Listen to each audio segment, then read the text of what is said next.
Good afternoon, grade 12s, teachers, and everyone who's watching. Talking to you this afternoon is Mrs. Murata from St. Andrew's School. We're going to talk about examination techniques for Geography Paper 2. You have already written Paper 1 now. I hope everything went well, and I wish you all the best for the preparation of Paper 2. Okay. Those who are watching via Facebook, you should be able to see my PowerPoint presentation. Those who are listening, I hope you will take down notes. The structure of Paper 2. As we know that the structure of our papers have changed since last year, we have 3 questions. The first question is out of 60 marks. The second question out of 60 marks, and the last question is out of 30 marks. Question 1 is based on the settlement geography topic. Question 2 is based on the economic geography of South Africa, and the last question is map work. The paper will be for 3 hours out of 150 marks. The weighting on the paper in terms of the degree of questions, in terms of the degree of difficulty. You will have your knowledge and remembering questions. Those are your low order questions. That will be 25% of the paper. Understanding and application, your middle order questions will be 50% of the paper. And analyzing and evaluating questions, those are your high order questions, and that will that will comprise 25% of the paper. Under your lower order questions, you have questions like name, give, define, identify, list. On most of these questions, we just want you to name. We're not expecting you to explain anything. Middle order questions, you have discuss, explain, show, illustrate, describe. Those verbs are very important. You must be able to follow them. If the question asks you to discuss, you must discuss a specific topic.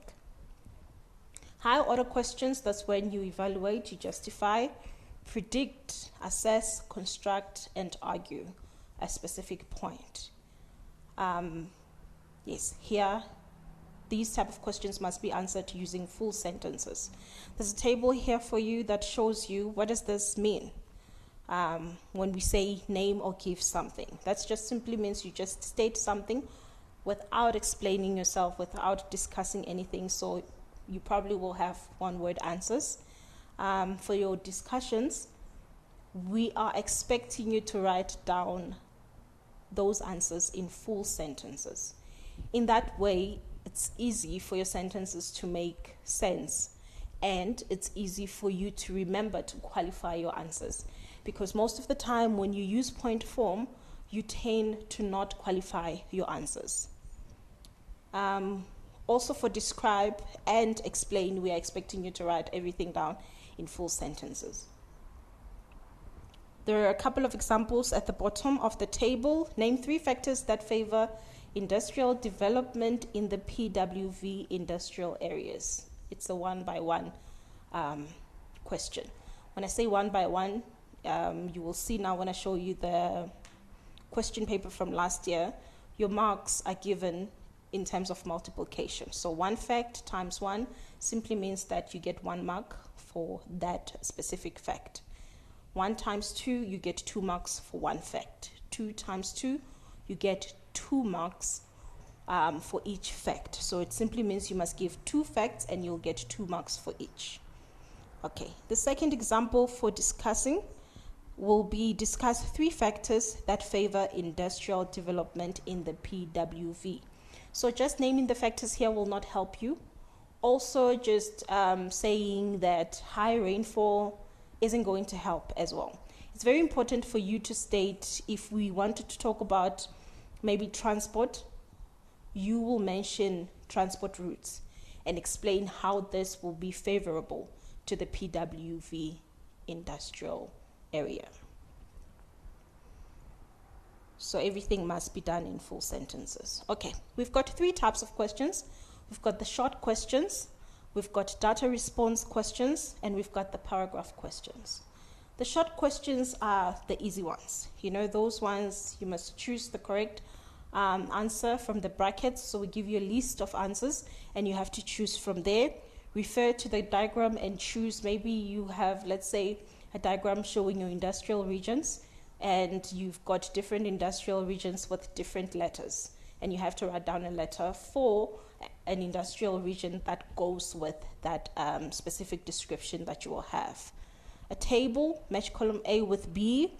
Choose one of the items from the list similar to number 1, and then multiple choices short questions. You'll see from last year there were a couple of multiple choice short questions. And then you will also have direct short questions as well. But here you have your 1-mark questions. So no discussion whatsoever. For the data respond questions, these are questions that will ask you, what is this thing? Where do we find it? Why is it there? Explain the location of an airport at a specific place. Why did they decide to build an airport at that place? Explain the location of an industrial region at a specific place. What are factors that you have around that area that has led to that industrial region being built there? Okay, what does it look like? You must be able to describe it. What happened for it to be there? What is the impact that this specific thing has, depending on what has been asked? And how can it be managed? So most of the time when we talk about impacts, we always have, if it's negative impacts, we always have solutions to it. That's when the management comes in place. The type of question that most of you often make mistakes on is the paragraph question. The paragraph question, we require you to write your paragraph questions in full. So if we say a paragraph, you must have full sentences there. How do you approach this paragraph question? Firstly, obviously, you must read your question. While reading the question, you must think. So you have to critically think and analyze what is required. If you have to use a highlighter to underline important words, please do so. Length, you must limit your answer to 8 lines. We often just say 4 by 2, so that simply means you get 2 marks for a fact. So 2 lines per fact will work. So if the first sentence explains your first fact, that sentence must at least take 2 lines, so that the whole thing, when you're done with your 4 different facts, will be equivalent to 8 lines. It can be a little bit less or more than 8 lines. I've already discussed the fact that it must be a full sentence. Okay, often these type of questions have 2 parts, the first part and the second part. Most of these questions will require you to use the second part as a qualifier for the first one. We will look at an example in a moment. Okay, this is a question from last year, I think. The question says, in a paragraph of 8 lines, explain why rural migrants find it difficult to enter Area B to get jobs and the impact of this on their quality of life. So you had a picture, they gave you a picture with Area A and B with an arrow pointing from A to B. A representing rural areas. It was not stated that A represents rural areas. So obviously when you look at a diagram like that, you would expect to be able, you will expect them to ask you whether between A and B, which one is rural or which one is urban, or just name the areas above. So A is the rural area, B is the urban area. The question says you must explain why the people who move from rural areas to urban areas find it hard to get jobs or be employed, and then the impact of this on their quality of life. When we read your answers, we're expecting you to answer the first part and the second part of the question. Let's look at examples of the answers that we have. The first one is they do not have the necessary documentation required to be registered as employees. So they don't have the documents, that means they cannot be employed. Therefore, they cannot afford basic services. So the first part where they do not have the necessary documents, that's the reason why they can't be employed, they can't find jobs. The second part whereby they cannot afford basic services, that's the part that answers the impact that this has on the quality of their lives.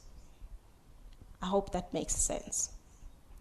Okay, they are not qualified or do not have the skills required for the jobs available in urban areas, which result in an increase in poverty levels. Again, this whole sentence has two parts to it. The first part whereby they do not have the qualifications or the skills required to do the type of jobs that you find in urban areas, that answers the first part of the question. And the second one, this results in an increase in poverty, that answers the second part of the question. Okay. Limited employment opportunities available in urban areas, and as such, they are forced to live in informal settlements. So because as much as jobs are there are only limited jobs that they can be able to do in urban areas. So most of them will not be able to find good jobs such that they'll be able to afford housing in proper sectors or in proper urban sectors. Then they end up living in informal settlements. And we know the quality of life in most informal settlements, that it's not a good quality of life, whereby they still need some basic services, and they have to, just find areas where they could build their shags and all of that. Okay. Lack of education results in limited access to health service. Lack of education or lack of schooling. Lack of job experience, which results in an increase in poverty levels as well. Like I've explained before, 2 parts to an 8-mark question. All of your 4 facts must address these 2 parts. So lack of job experience will be addressing the first part, and then resulting in an increase in poverty levels will be addressing the second part. As you can see that the second part can be repeated. So it's okay to repeat the second part as long as it links properly with the first part. Okay. The types of data used in your question paper. We have maps, we have cartoons that we can use, we have infographics, stats graphs, sometimes tables, case studies, and diagrams. So all of these are things that you have to look at first. Try to understand what type of message is being conveyed to you, and understand everything that is happening in those specific pictures. We're going to start now firstly with how to mentally prepare yourself for such. So firstly, you read the title. What is this picture about? Okay, you read the text if you have a text. Sometimes it's just a picture without text. Read the labels. Look at the key. If there's a key factor, you'll see on the next page that there's a key factor. Identify the information needed. So you read your questions, go back and look at the diagram and see what the diagram has, that will help you answer your questions. Okay, let's look at this map that is given to us. There's a map here. As you can see, there's very little text on the map, but you've got a key below the map. That key is not there because we just wanted to fill in some space on the question paper. The key is there for you to use, right? You use the key with the knowledge that you have after studying for your exam. So we've got the key. It shows you a river. This is how you identify a river. the town boundary, woodlands, grazing, cultivated land, school. Please just check inside the brackets. You've got grade 1 to grade 9. That information must come in handy for you based on the type of questions that they will ask you. We will see that in a moment. Okay, and then you've got roads, rural settlements, residential area. So with all these key, you have to still refer back to your map to see where the residential areas are, where the rural areas are. The factors around these two different places, because we are expecting factors to be different around these areas. Okay. So with the same information that I've shared, that you have to read the title, read the text if it's there. If you have a key, look at the key and identify the information needed. Okay. One of the questions that came with this map was, in a paragraph of approximately 8 lines, discuss sustainable strategies to deal with the rural-urban migration in Riverside. In a paragraph of approximately 8 lines, discuss sustainable strategies to deal with the rural-urban migration in Riverside. So, sustainable strategies first. What can be done to this specific place that will help people who are already in this place to want to stay in this specific place? When we say sustainable, we're talking about a long-term solution. So not something that we can do for a month and it's gone. A long-term solution that will continuously be of advantage to these people. So around here, you already can see that you've got roads, you've got residential areas, you've got cultivated land.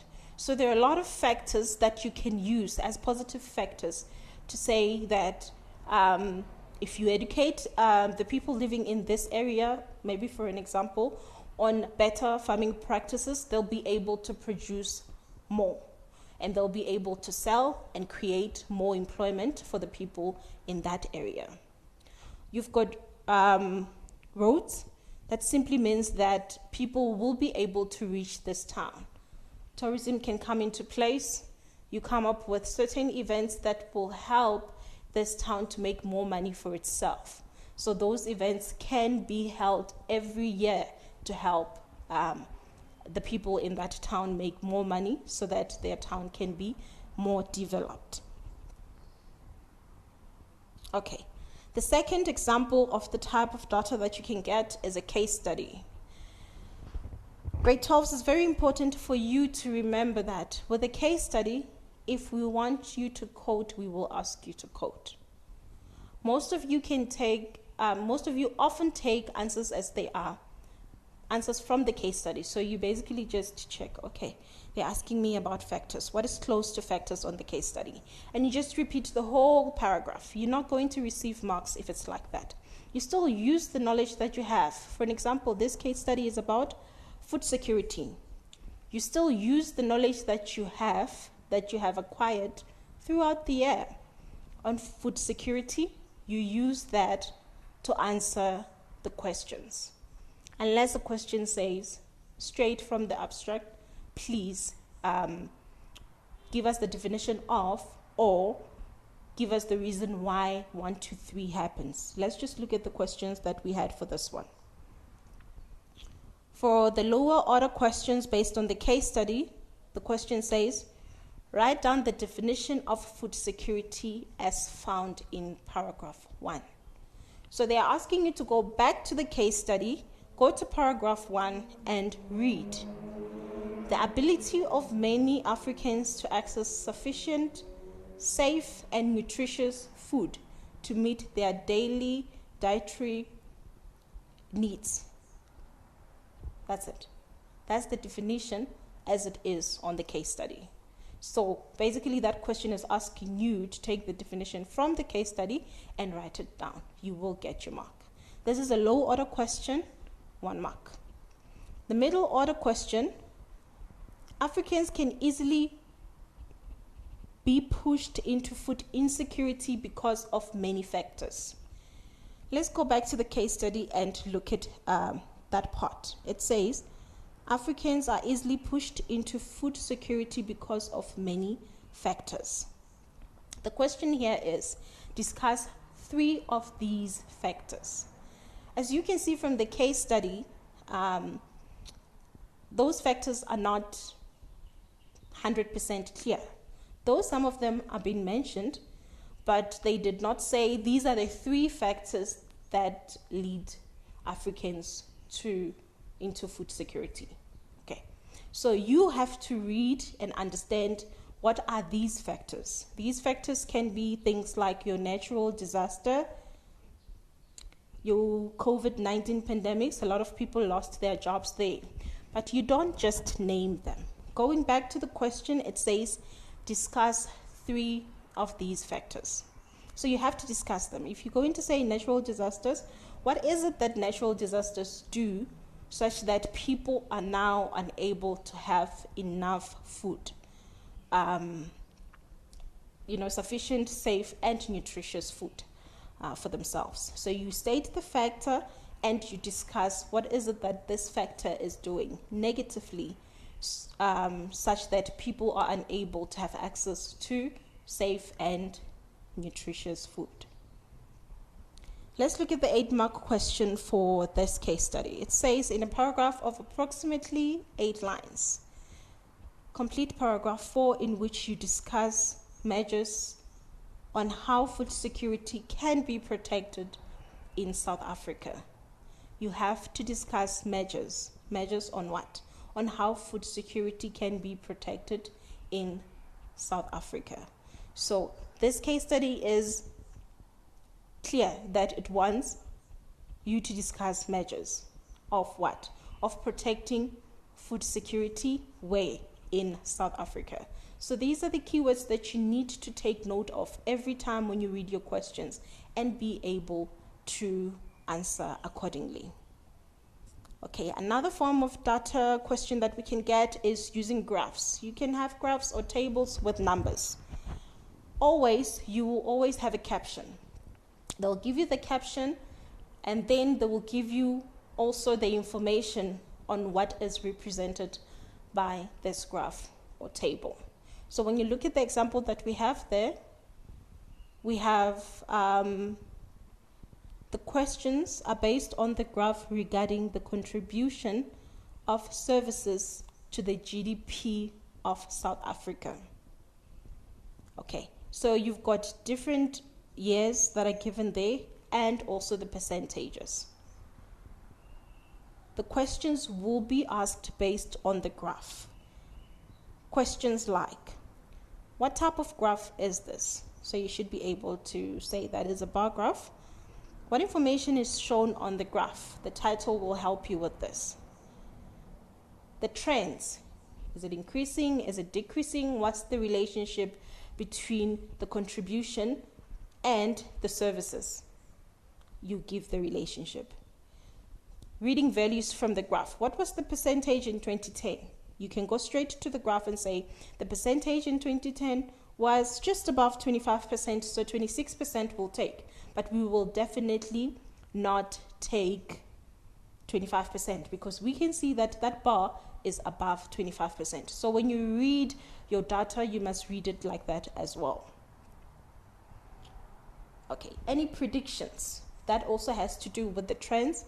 What are you predicting? It seems to be increasing from one year to another. So we can predict to say that the contribution will also increase as the years progress. Okay, and you will also have some questions based on the content. Another form of data that we can have on the question paper will be in a form of cartoons. You're not expecting to have too much text, but you will be able to see what's happening on the cartoon.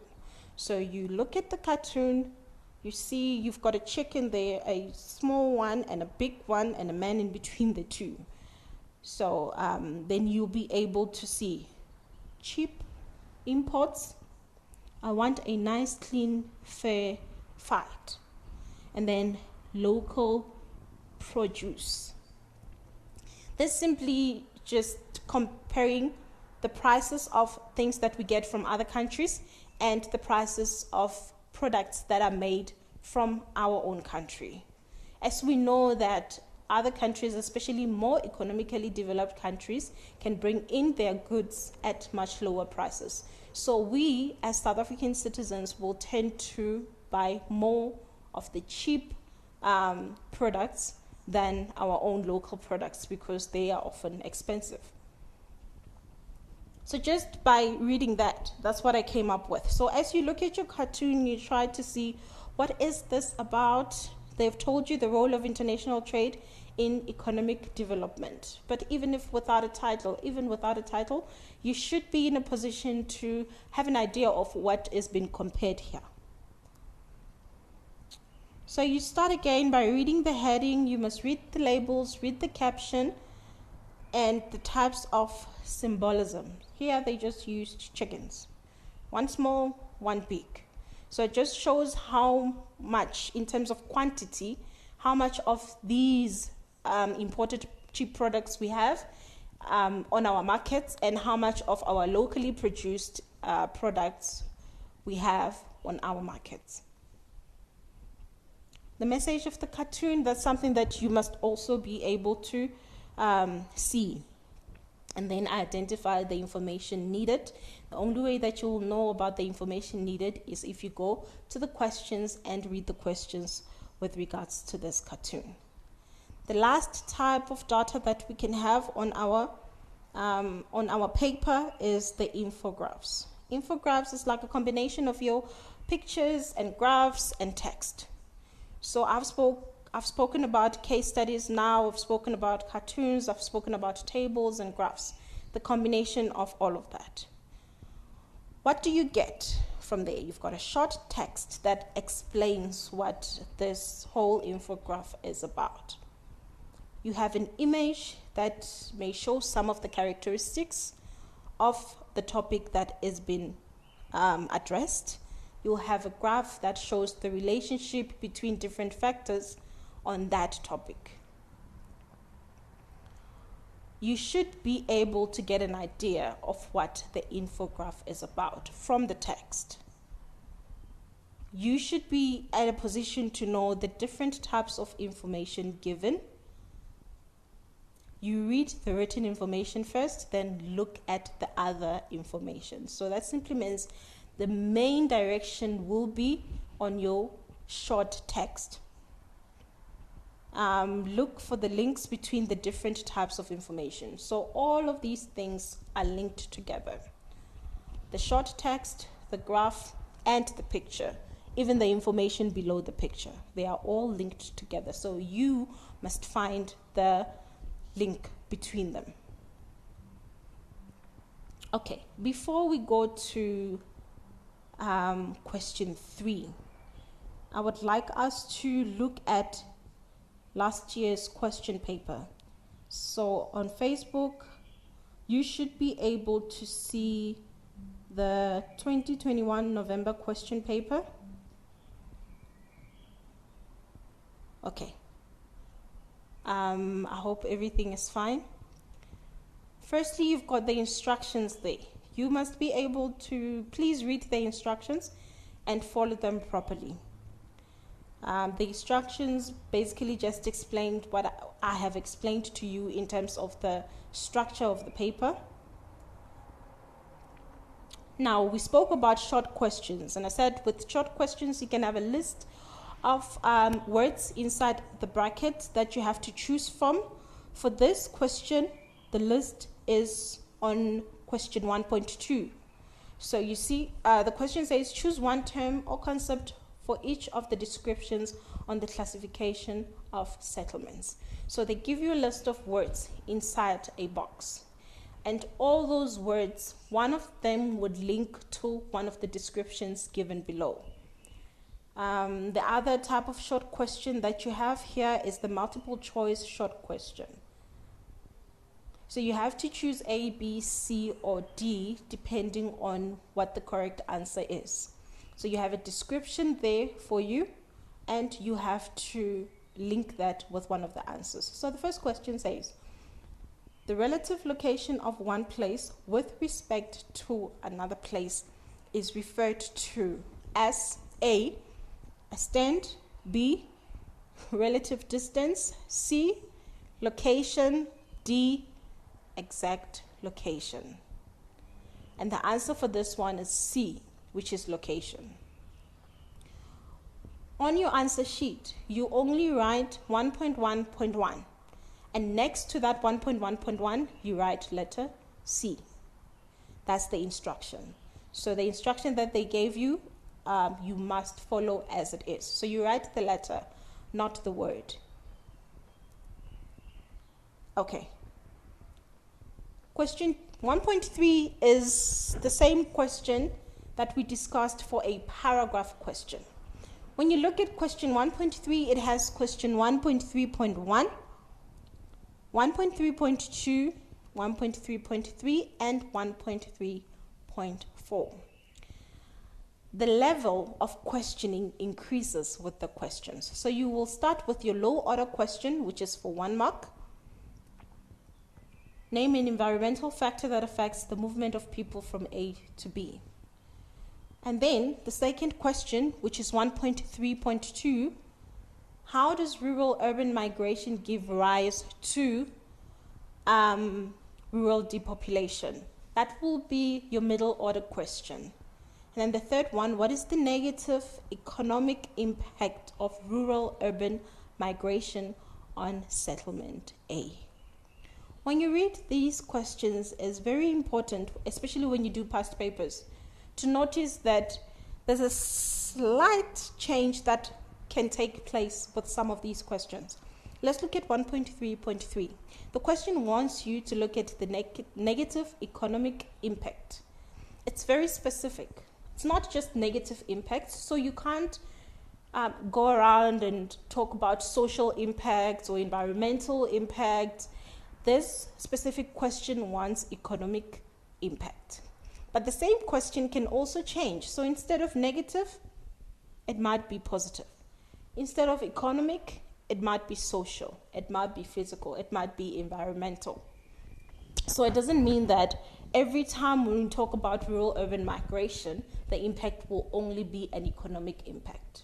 So if the question is specific on the type of impact that you must write down, then you must take note of that. Actually, this economic must be written in capital letters. All right. So if it's economic, you just give economic. If it just says negative impact, what is the negative impact of rural-urban migration on rural areas? Then you can state any impact. But if it says economic, you must only state economic impact. Okay, we've already gone through the paragraph question for this one.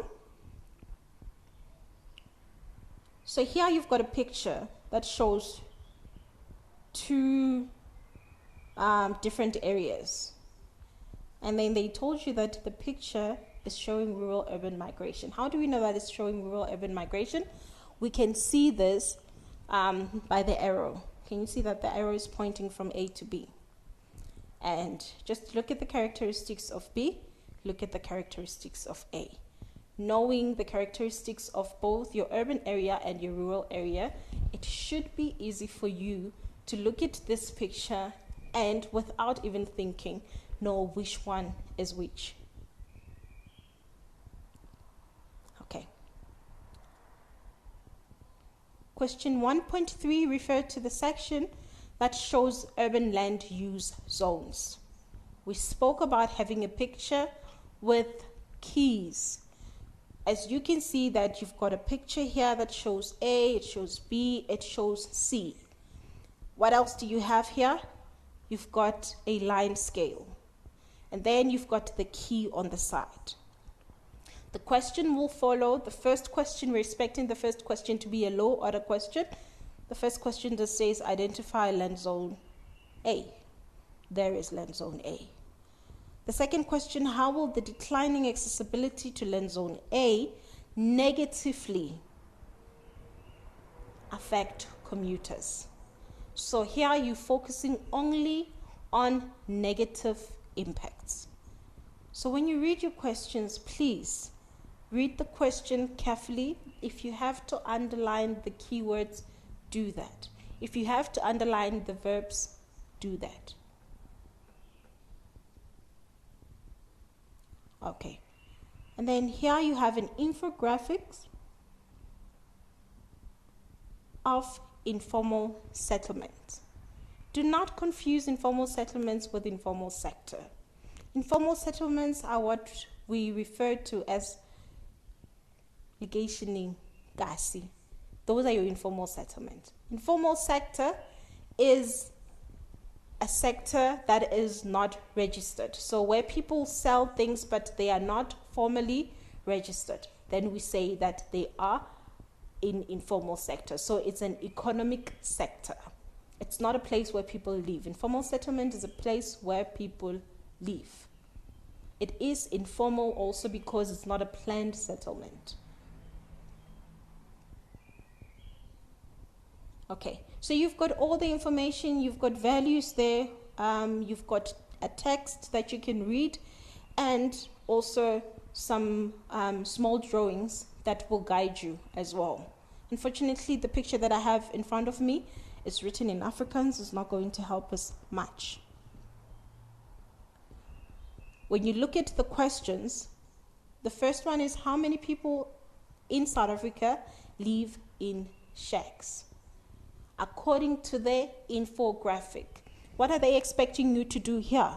Is to go back to this that they have given you and read. That simply means you can read the answer to 1.5.1 straight from the infographic. Okay, another thing about the 8-mark question. As you can see on this question paper, there's only one sub-question for question 1 that has the paragraph question that is out of 8 marks. So you will have that one for question 1, and then you will have another one for question 2. Let's go to question 2. So question 2, you've got 2 pictures again, A and B. Just by looking at this, we're looking at farmlands. We have a small scale farming and we've got large scale farming. That's just what comes to mind just by looking at these pictures before answering any questions. So one is represented by A, one is represented by B. Below the 2 pictures, you are given characteristics or description of either A or B. You must match them. Okay, and at 2.2, you have multiple choice again. Multiple choice, I said you write the correct question number, 2.2.1. You choose the correct answer, A, B, C, or D. And that's what you must write down according to the instructions. For 2.3, you have a graph followed by text. So this is more of a case study type of question. But the case study is supported by a graph with values that you can clearly see. So as you approach this type of question, you should be able to know what is on the graph. On this graph, they've given you the caption of the graph. They've given you the labeling for the y-axis. They've given you the labeling for the x-axis as well. So you must be in a position to see what's going on here. You must read the case study carefully and remember, only quote straight from the case study if the question asks you to. If you feel like you've got some answers on the case study, you need to paraphrase them. Don't write out the whole paragraph as it is. Okay, and then you have another case study there. This just reminds me, we will look at the exam guidelines in a moment to see under agriculture, under mining, under your industrial regions, which case studies will be asked for 2022 November examination. Okay, and the last part there, you have another case study on informal sector. So basically, we can't say that you're going to get 2 questions on a case study or 3 or 1. But we're just saying that the questions will be in these different formats. Any one of those can be asked. So as you can see for question 2, 2.3 does not have an 8-mark question. 2.4 does not have an 8-mark question, but 2.5 has an 8-mark question. So you have 2 8-mark questions, one in question 2 and one in question 1. All right. The last part of the question paper is your map work. So your graphical skills and techniques. Let's go back to the PowerPoint. PowerPoint show. Okay, we've spoke about infographics. Right. For your map work, you'll be given 2 types of maps. One is a topographic map, another one is an orthophoto map. You should be able to differentiate between the 2. The questions that you will have to answer will refer you to one map or both of them. But if the question asks you to go to a topographic map, you should use the correct map so that you can be able to answer the question. Okay, what is covered under this question? We've got calculations out of 10 marks. Calculations, we talk about magnetic declination, magnetic bearing, vertical exaggeration, the gradient, etc. And then we've got an interpretation question, application and interpretation at 3.2, and the last one will be on GIS. So you can get also some short questions in the form of multiple choice. Let's look at this example of a question. It says, the main activity that causes an environmental injustice on the topographic map in block B5 is environmental injustice. Let's look at the activities given. Farming, fishing, hiking, and excavating. Obviously, D will be the correct answer for this one. You must attempt to answer all of your questions. It's very important. Okay, and if they refer you to a specific block, please go to that block. Sometimes they will say, give us maybe a line feature in block D1. If you don't go to block D1, there are plenty of line features on the map, and you will pick anyone. But if that one that you've decided to write down is not in D1, then you will not get your marks. Okay. Calculations, distance.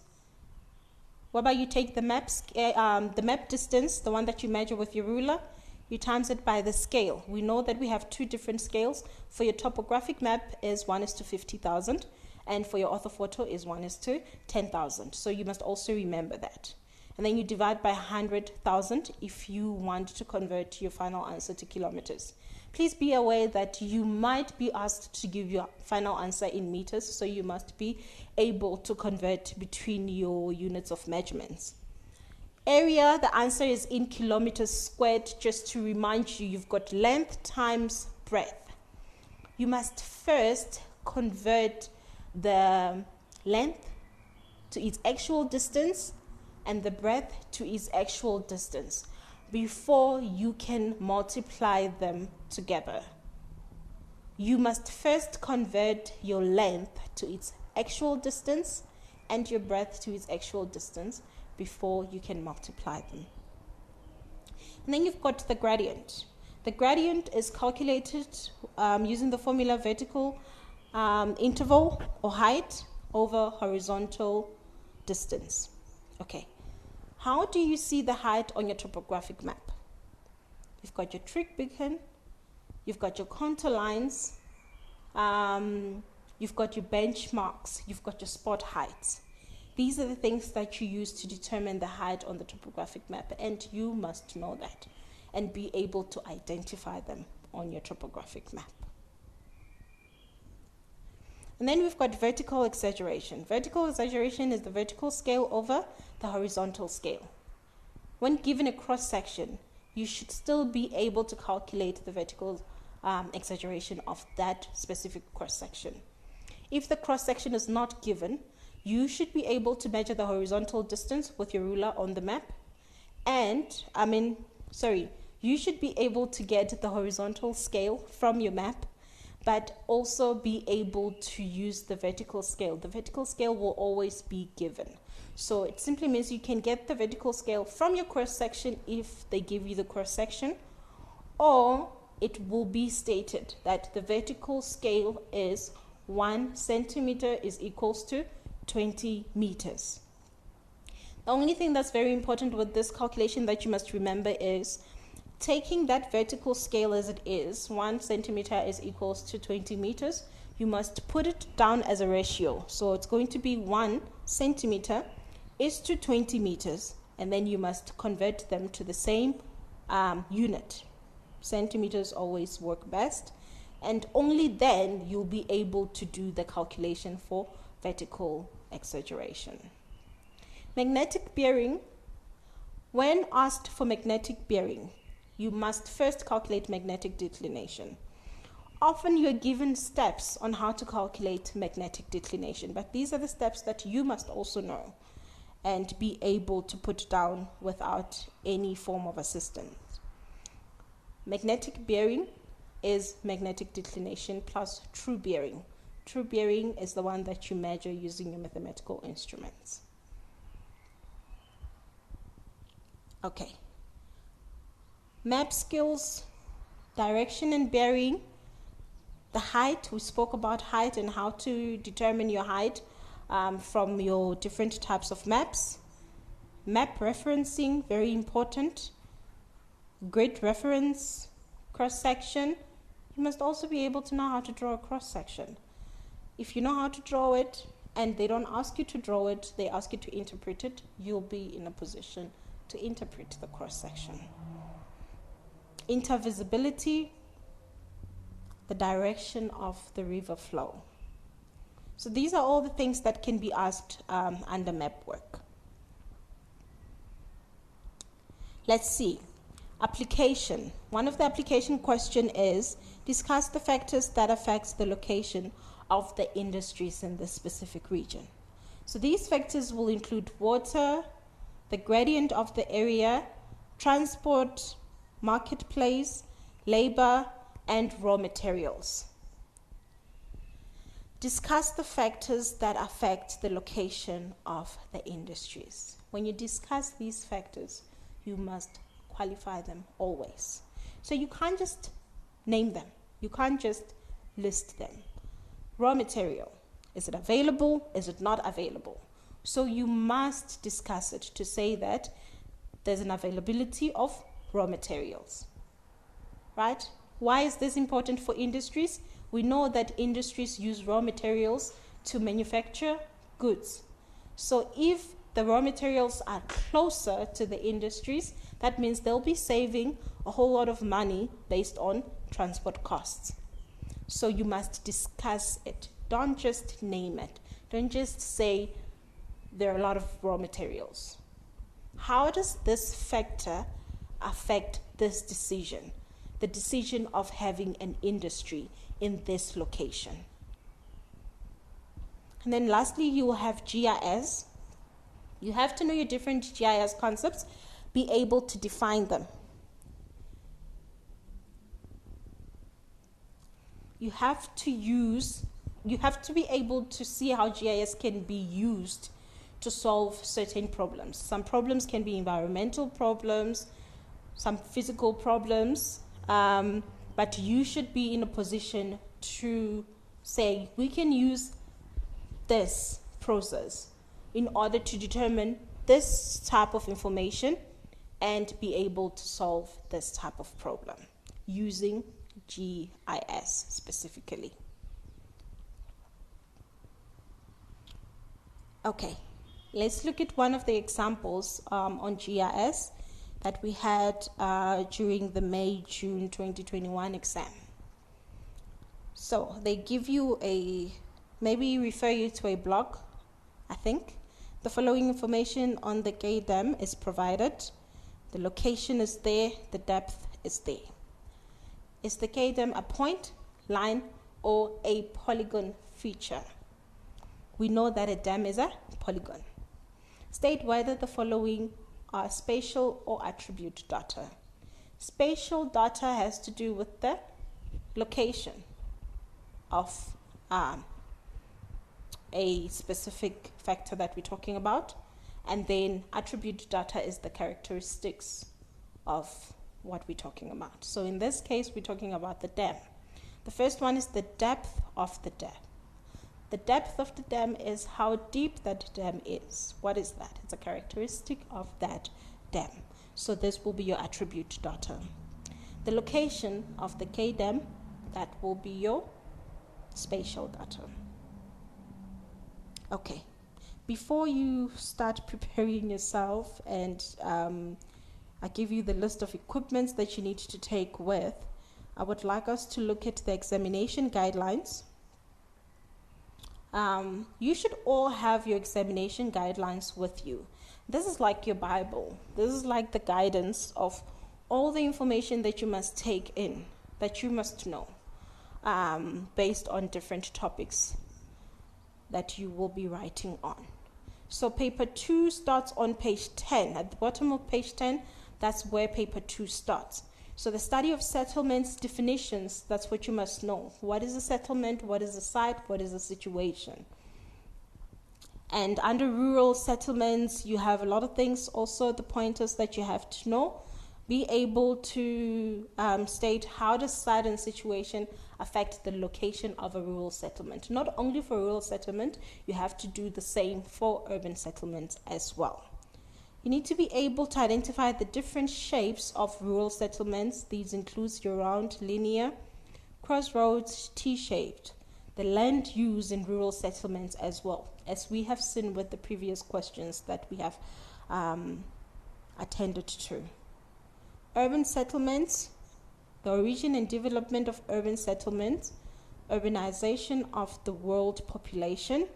Concepts, very important. You need to be able to differentiate between the different urbanization concepts. These include urbanization, urban growth, urban expansion, urban sprawl, rate of urbanization, level of urbanization, and counter-urbanization. So please write down the definitions, read them out loud, repeat them, make sure that you know the difference between the different types of concepts under urbanization. The most important part that I wanted us to look at on your exam guideline is the one on page 13. On page 13 at the bottom there, you've got agriculture and the different types of case studies that you will get. But you can see on the table for November 2022, sugarcane will be asked. So that's the case study that you're going to get. That doesn't mean that you must not know the other case studies as well, just not in detail. This is the one that will be asked in detail. For undermining, the case study that will be asked will be on gold. For November 2022, that is on page 14. When we go to your core industrial regions, the two core industrial regions that will be asked is your Gauteng, PWV, or your Durban Pinetown industrial region. And then on the last one, you've got your IDZ and your SDIs. These are your industrial development zones and your spatial development initiatives. The ones that will be asked will be the Dube Trade Port for the IDZ, and for the SDI, you will be asked on Maputo Corridor. That's for November 2022. Okay, and also all the information on your geographical skills and techniques, everything that you need to know to be ready to write your exams is also in your exam guideline. Going back to the PowerPoint presentation, what is it that you must take with you on the day of the exam? Let's see. You will need a pencil to draw a cross section, if they ask you to draw a cross section, an eraser to rectify your mistakes, a ruler definitely to measure your distance, a protractor to measure the angles for the true bearing, a calculator to be able to do your map work calculations. They say you may take a magnifying glass if needed. So if you are like me, you have eye problems, but you don't have your 4 eyes with you, then I guess a magnifying glass will help you. Okay, how do you prepare? You must plan on time. There's a saying that says if you do not plan, that's just basically planning to fail. If you fail to plan, you plan to fail. So, number 1, you must plan, organize yourself, make your notes, picture it. How do you picture it? How do you picture the exam? You've seen past papers. That's how the exam is. So you need to be able to see what is it that you are hoping to get. Practice, revise. Practice makes perfect. There is no greater truth than that. The more past papers you do, the more different types of questions you'll be exposed to and the way to answer those questions. And the more your mind will be at ease to answer the questions. Refresh and start again. So just do these things and you will be okay. All right. Why is the lion the king of the jungle? Because the lion is not the biggest, the elephant is. It's not the fastest, the cheetah is. And it's definitely not the smartest. So why is it the king of the jungle? It's because of its attitude.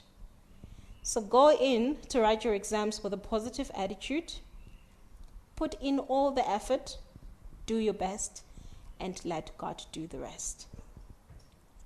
Okay, before I thank you, there is a competition that the Department of Education is having, and you have some prizes that you will have from MTN. Yes. The prizes for today's session is a water bottle and... Okay, I can't see this. Somebody's handwriting is not good. But I hope they will write it down on the Facebook page. So water bottle is one of them. So for your, the question will be posted on the Facebook page of the Department of Education. FS, Department of Education, that's where your question will be posted. So please just make sure that you go in there, you look at the question, and you try to answer the question based on all the tips that we spoke about today. The question is an 8-mark question. We are expecting you to give us a full sentence answer. So it's the 8-line paragraph question. So please write it down in full sentences. Do not give us the answer in point form. And then we will choose the winner of these prizes, and the winner will be announced on the page as well. So from me to you, all the best with your exams, and I hope everything goes well. Like I said, do your best and let God do the rest. Thank you very much.